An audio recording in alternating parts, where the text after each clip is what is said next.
Assalamualaikum warahmatullahi wabarakatuh. Alhamdulillahirrabbilalamin. Wabihi nasta'inu ala amri dunya waddin. Wassalatu wassalamu ala asrafil anbiya'i wal mursalin sayyidina Muhammadin wa ala alihi wa sahbihi ajma'in, amma ba'du.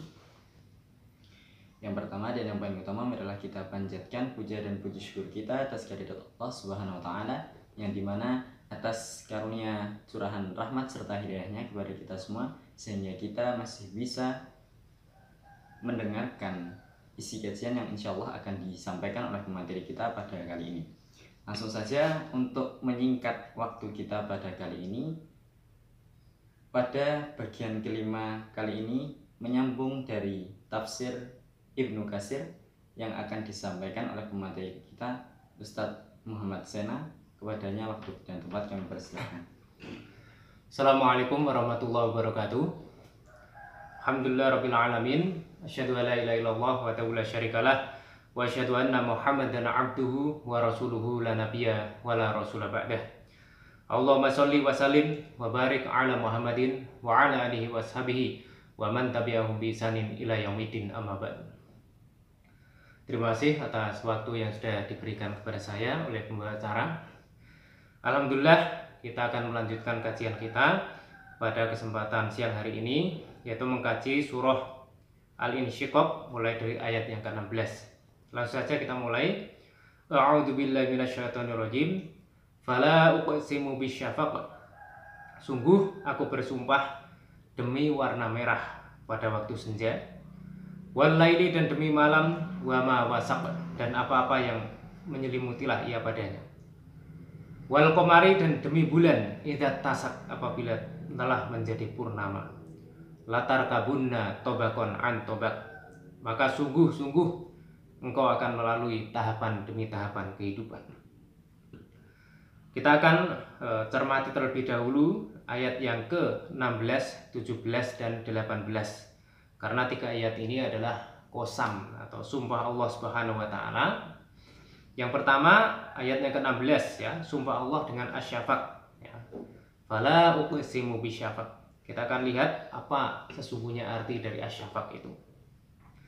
Yang pertama kita sampaikan pendapat dari Mujahid. Ya, beliau adalah seorang tabi'in yang masyhur, murid dari Ibnu Abbas.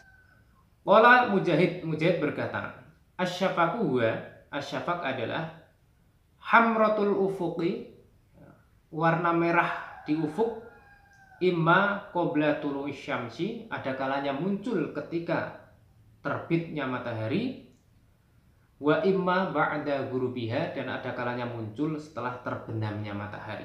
Nah, ini menurut pendapat Mujahid terkait dengan arti dari asyafaq itu. Jadi asyafaq adalah warna merah yang muncul pada waktu fajar menyingsing dan pada waktu senja hari ya. Terlepas mana yang lebih tepat dari dua makna itu, yang jelas asyafaq dijadikan oleh Allah sebagai sumpahnya karena asyafaq ini ya, muncul pada waktu ya, yang di situ sangat penting sekali. Yang pertama, apabila asyafaq dimaknai muncul ya, pada waktu senja hari, kita lihat bahwa ketika matahari terbenam itu pertanda sholat maghrib segera ditunaikan, dilanjutkan dengan sholat isya, di mana waktu maghrib dan isya itu adalah waktu yang sangat penting, di mana kita harus segera zikrullah, segera mengingat pada Allah, segera mendekatkan diri pada Allah. Kemudian ketika syafaq itu lebih tepat ya, dimaknai dengan ketika terbitnya fajar, maka kita juga tahu pada waktu itu ya adalah waktu-waktu ketika sholat subuh harus segera dikerjakan. Itu adalah suatu yang sangat penting. Kemudian yang kedua, pengertian asyafaq menurut Khalil bin Ahmad. Qala al-Khalilu bin Ahmad, berkatalah Khalil bin Ahmad, asyafaqu huwa al-hamratu min ghurubi syamsi ila waqtil isya'i al-akhirah ya. Jadi kalau menurut Khalil bin Ahmad ya, asyafaq itu adalah warna merah yang muncul dari ya, terbenamnya matahari ya. Jadi warna merah yang muncul ketika matahari terbenam sampai waktu isya, atau yang kemudian disebut dengan al-atamah ya. Terlepas dari pengertian siapa yang paling benar, yang jelas waktu-waktu itu adalah waktu yang sangat penting ya. Kemudian yang kedua ya, Wal laili wa ma wasaq.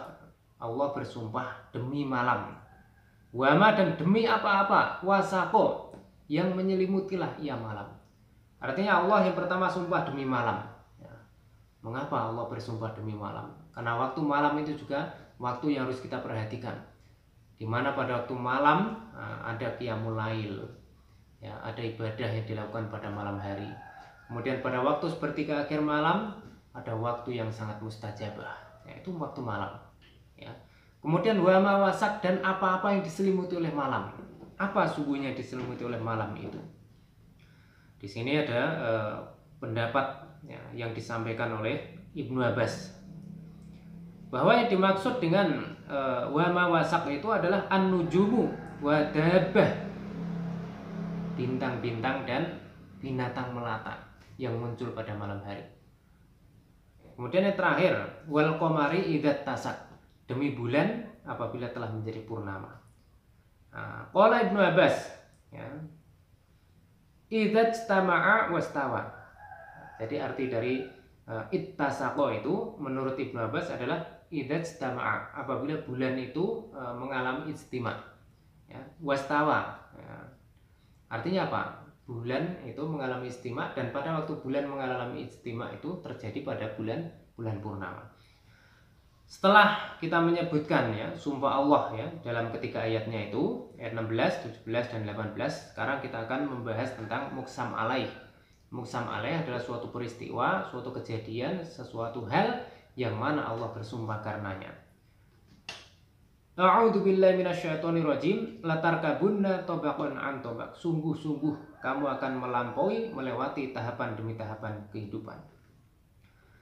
Yang akan kita kaji lebih dalam adalah makna dari tabaqan an tabaq. Apa sungguhnya makna dari tabaqan an tabaq itu?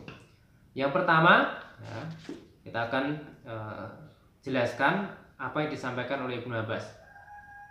Qala Ibnu Abbas, berkatalah Ibnu Abbas, latarkabunna tabaqan an tabaq halan ba'da halin.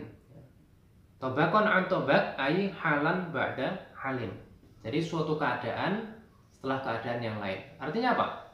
Bahwa kita manusia ini hidup di dunia ini akan melampaui keadaan yang berbeda-beda. Tahapan yang berbeda-beda dalam hidup ini. Kita bisa mengambil makna dari apa yang disampaikan Ibnu Abbas ini dengan beberapa penjelasan yang panjang. Yang pertama, ya, bahwa ketika kita ingin menggapai suatu keberhasilan, kita harus melewati tahapan demi tahapan. Ya, kita harus berproses. Ya.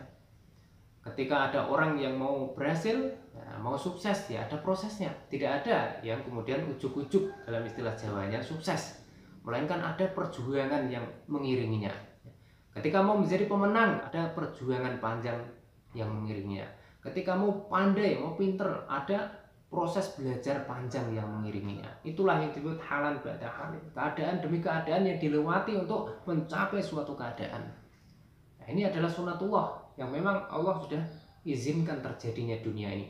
Maka dalam hidup dunia ini kita harus siap untuk berproses. Ya. Tidak ada yang instan di dunia ini. Jangan sampai ya, kita mengambil pelajaran, mengambil ibroh dari ayat ini bahwa kita harus siap dengan proses dalam hidup ini. Tidak mengharapkan sesuatu yang instan, sesuatu yang ujuk-ujuk terjadi, melainkan melewati suatu peristiwa-peristiwa, suatu proses. Itu yang pertama ya. Kemudian yang kedua terkait dengan makna dari tabaqan an tabaq yang dimaknai oleh Ibnu Abbas halan ba'da halin, keadaan yang berbeda-beda dalam hidup ini. Di samping dimaknai kita berproses dalam hidup untuk menapaki suatu keberhasilan tertentu, juga bisa diartikan bahwa kita hidup di dunia ini pasti akan mengalami keadaan yang berbeda-beda.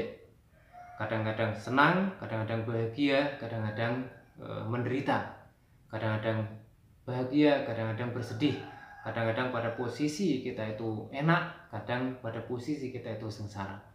Intinya karena kita memang sunatullahnya ya, menghadapi suatu keadaan yang berbeda-beda, ya maka kita harus siap menghadapi keadaan apapun yang diberikan oleh Allah. Jadi keadaan apapun yang diberikan oleh Allah kepada kita, baik itu berupa kebahagiaan ataupun berupa penderitaan, itu semua adalah ujian dari Allah untuk menguji sejauh mana kita beriman pada Allah, sejauh mana iman kita akan bertahan ketika kita diuji dengan penderitaan, Sejauh mana iman kita akan tetap terjaga ketika kita diuji dengan kebahagiaan, dengan bergelimang harta dan sebagainya. Nah, itu semuanya adalah ujian bagi kita semua. Maka kita harus siap apapun keadaan yang kita alami, kita harus tetap beriman kepada Allah Subhanahu wa taala. Itu makna yang kedua terkait dengan halan ba'da halin. Nah, kemudian kita akan lihat lagi suatu riwayat yang juga bersumber pada Ibnu Abbas terkait dengan makna tobakon an tobat. Tobakon an tobat ay manzilan ala manzilin. Jadi suatu kedudukan di atas kedudukan yang lain. Ya, kalau tobakon an tobat kita maknai dengan makna yang demikian, artinya kita harus menyadari bahwa dalam kehidupan dunia ini kedudukan itu berbeda-beda. Kita lihat dalam kehidupan dunia saja, status sosial itu orang berbeda-beda. Ada yang tinggi, ada yang rendah. Ya. Tingkat ekonomi juga berbeda-beda. Ya. Ada yang tinggi, ada yang rendah. Ya. Namun yang dimaksudkan oleh Allah bukan itu. Yang dimaksudkan oleh Allah adalah adanya perbedaan kedudukan yang berbeda-beda antara satu dengan yang lain dalam hal ketakwaan. Jadi tingkat ketakwaan, tingkat keimanan manusia itu berbeda-beda. Itu adalah keniscayaan yang terjadi. Maka dengan melihat keniscayaan ini, itu pentingnya kita berfastabiqul khairat, berlomba-lomba dalam kebaikan, sehingga kita bisa mencapai kedudukan yang tinggi, makom yang tinggi, yang kemudian disebut makom mahmudah. Ya, kita perlu perjuangan panjang. Ya. Kalau kita ingin mencapai kedudukan yang tinggi, kita perlu perjuangan panjang. Maka dengan semangat fastabiqul khairat, maka kita harus berlomba-lomba sehingga kita bisa mencapai makom yang tinggi, derajat yang tinggi. Nah, itulah pentingnya kita mengambil ibrah dari makna tobakon an tobat, manzilan ala manzilin. Ada kedudukan yang berbeda-beda dalam hidup ini. Di dunia ada kedudukan yang berbeda-beda. Ada yang sukses, ada yang tidak sukses. Maka terjadilah kompetisi dalam hidup, berlomba-lomba untuk mencapai kesuksesan, bekerja keras, ikhtiar untuk menggapainya. Di akhirat pun juga kedudukannya berbeda-beda. Oleh karenanya surga juga berbeda-beda. Surga itu bertingkat-tingkat. Karena kedudukan ketakwaan manusia itu bertingkat-tingkat. Ya, fastabiqul khairat. Kita masih diberi hidup oleh Allah, kita masih punya kesempatan, maka mari kita gunakan kesempatan itu sebaik-baiknya sehingga kita bisa mencapai makom yang tertinggi, mencapai kedudukan yang tertinggi, bisa masuk surga bersama Rasulullah, bersama para sahabat, bersama para tabi'in dengan suatu kedudukan yang tinggi. Ya. Itulah yang harus kita ambil makna dari ayat ini, mengambil ibrah dari tobakon an tobat. Saya rasa demikian kajian yang bisa saya sampaikan pada kesempatan siang hari ini. Dari saya cukup sekian. Selanjutnya waktu saya kembalikan pada pembawa acara, Mas Waris Al-Aqib Khalifah Rasulillah. Ya. Beliau ini adalah santri Pondok Pesantren Asy-Syifa Muhammadiyah Bambang Lipuro yang lulus insya Allah lulus pada tahun ini. Ya. Mudah-mudahan ilmunya bermanfaat dan cita-citanya dikabulkan oleh Allah Subhanahu wa taala. Nun wal qalam masturun fastabiqul khairat. Wassalamualaikum warahmatullahi wabarakatuh. Alhamdulillahirabbil alamin. Sekian untuk bagian dari yang kelima. Semoga bisa bermanfaat dalam kehidupan kita sehari-hari. Mohon maaf dari saya selaku pembawa acara pada kali ini ketika banyak salah. Nun wal qalam masturun fastabiqul khairat. Wassalamualaikum warahmatullahi wabarakatuh.